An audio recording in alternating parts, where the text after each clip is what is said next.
Close-up of Tactile card coming together step by step. Ever been left out of the creative experience? We were too. That is why we started this.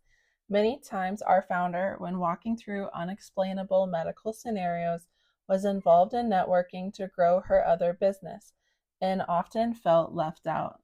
In rooms and interactions would get quieter when she walked in, only because people weren't sure how to interact with her.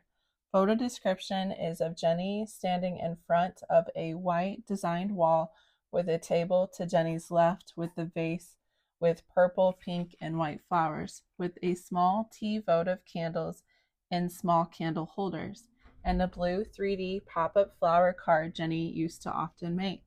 Jenny is to the right of the table with curled long hair and a ponytail over her left shoulder, wearing a dusty blue long-sleeved Henley with short ruffles near her shoulders, cross necklace, dangly blue earrings, and a watch, wearing black slacks. Jenny is holding a Mickey Mouse card that was made at a workshop she hosted. In this photo, she's sharing about an upcoming workshop before they launched. So subscribe for stories and tactile tips.